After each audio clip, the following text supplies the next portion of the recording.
Safeway in Medicine Hat has reversed its decision to remove the Alberta flag from a local product display after complaints from anti-independence activists associated with Thomas Lukaszuk. Education Minister Demetrios Nicolaides is defending Alberta's new school library standards after the Canadian Civil Liberties Association claimed they amount to censorship. Alberta is also continuing to push back on the province's bike lanes, this time against Edmonton. Plus, Alberta is pushing ahead with its Pacific Trade Corridor plan and cracking down on predatory tow truck practices. All this and more on this week's Alberta Roundup. I'm your host, Isaac Lamoureux. Let's dive into that first story right away. So, a Medicine Hat Safeway store removed the Alberta flag from its store after receiving complaints from anti-independence activists associated with supporting the petition of former Progressive Conservative Minister Thomas Lukaszuk. A member of the Forever Canadian Facebook group, Sean Copland, took credit for pressuring upper management at Safeway into lowering Alberta's provincial flag in a public post. The group describes itself as supporters of the petition spearheaded by Lukaszuk, and Lukaszuk is a member of the group but did not comment or interact with the post publicly. True North reached out to him, asking him whether he supports businesses removing Alberta flags or whether the flag is considered a separatist symbol, but received no reply. And despite suggesting the flag was political, the pictures show it was just hanging there as any flag would. The decision to take it down was met with immediate pushback from Albertans who argued the provincial flag is a symbol of Alberta's heritage, not a political campaign, and critics accused the store of caving to political pressure over an emblem that belongs to all Albertans. Even Alberta Transportation Minister Demetrios came to the flag's defense. He said, quote, "Sad some people are triggered just by seeing an Alberta flag. Businesses should be proud of our province and fly the flag far and wide." He was joined by hundreds, if not thousands, of Albertans who called the Safeway in outrage. Shortly thereafter, the Safeway put the flag back up. The grocery chain told the Western Standard that the flag's removal was an error. It said, quote, "This is unfortunate that people are inferring any ill intent from the placement of flags in our stores. There is no political statement being made here. We are showcasing our local products by province to highlight for customers as part of a national local program." For our next story, we'll move to a different Alberta minister. Education Minister Demetrios Nicolaides is pushing back against what he calls misleading claims from the Canadian Civil Liberties Association that the province's ban on sexually graphic materials in school libraries constitutes a book ban. He has repeatedly, of course, said that this is not a book ban. He said, quote, "This op-ed is flagrantly incorrect. This is not a book ban. The government does not have the ability or desire to ban books. Non-sexual content on topics like the human body and puberty is not restricted, contrary to the incorrect reporting from the media." His response followed an op-ed published in the Edmonton Journal, which was co-authored by CCLA Executive Director Howard Sapers and Fundamental Freedoms Director Anne Boussière-McNicol, which argued the government's new rules amount to censorship. The op-ed said, quote, "Alberta's Minister of Education and Childcare recently issued an order banning some books from all school libraries in the province. This means that from September onwards, classics such as George Orwell's 1984 and Margaret Atwood's The Handmaid's Tale will be banned from all school libraries for all students ages 6 to 18. The CCLA leaders further misleadingly claimed the policy would also restrict access to sexual health resources and coming-of-age stories such as Catcher in the Rye and The Perks of Being a Wallflower. Of course, Nicolaides has said repeatedly that his ministry could not ban specific books even if it wanted to, and that it doesn't want to. He said the order only targets graphic sexual content inappropriate for children holistically. Nicolaides said, quote, "Books with graphic sexual content like oral sex, child molestation, and penetration will not be permitted in school libraries. Full stop.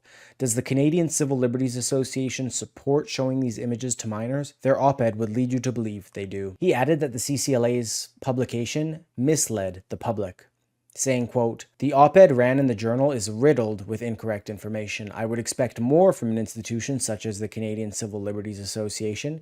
They are trying to weave a false narrative and go against Albertans who have said these books have no place in our school libraries." Nicolaides also argued that the order emerged from a democratic process, citing the nearly 80,000 survey responses that these changes were derived from. Smith has also stood by the order. She said, quote, "I won't apologize for protecting Alberta's children from images they shouldn't see at school.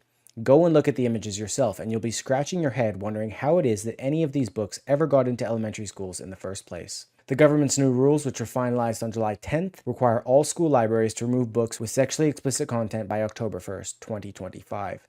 And by January 1st, 2026, further standards, including parental access to library material lists, must also be in place. For our next story, we're back on the trail of bike lanes, considering it is continuously heating up ahead of October's municipal elections. At a press conference this week, Alberta Transportation and Economic Corridors Minister Demetrios confirmed he will meet with Edmonton Mayor Amarjeet Sohi next week to discuss the bike lane plans, again emphasizing that they should not remove or take over any existing traffic lanes.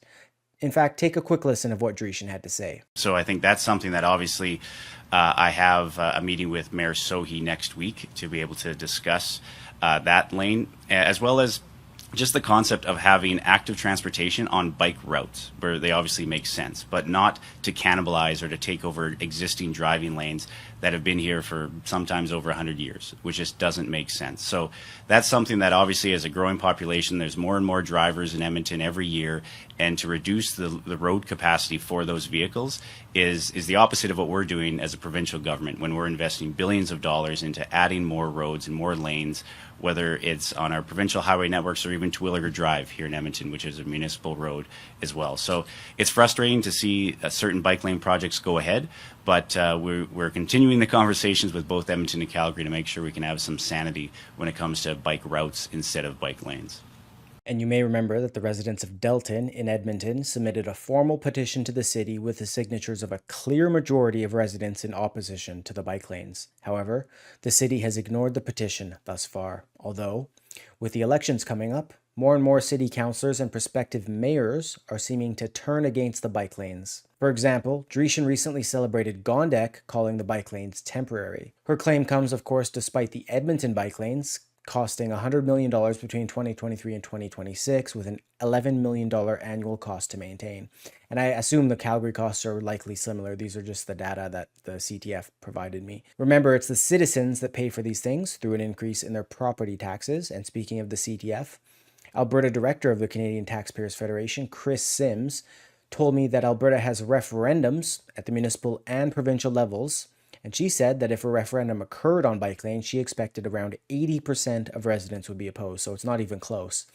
And as the election creeps closer and closer, we'll see how many more turn against the bike lanes and how long they hold the line for.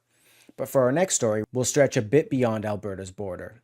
Alberta, Ontario, and Saskatchewan are moving ahead with plans for a cross-country energy and trade corridor. But without Manitoba's participation, the project could face a significant geographic hurdle. This week, the three provinces jointly issued a request for proposals to study the feasibility of a new west-to-east pipeline and related infrastructure.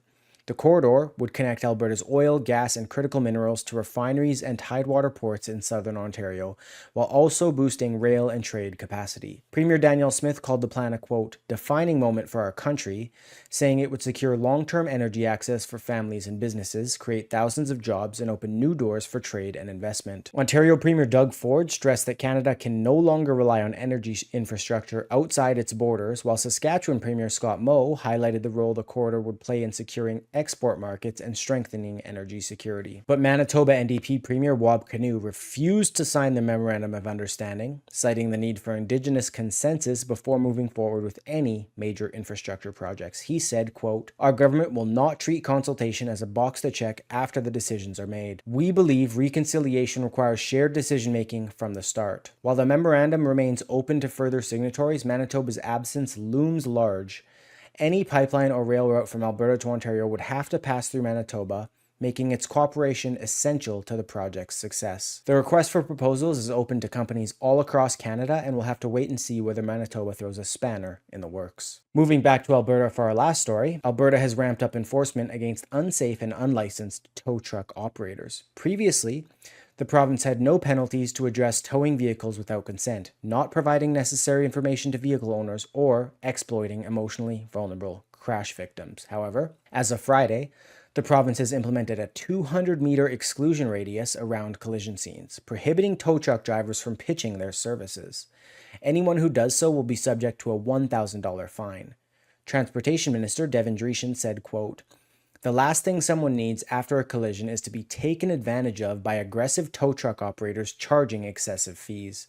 These new rules will protect Albertans from unethical behavior, give drivers more control in a stressful moment, and help reduce insurance costs caused by inflated towing bills. According to the province, some drivers have reported being charged up to $2,500 for unrequested towing services. Also, Edmonton and Calgary have already introduced some measures to combat the predatory practices.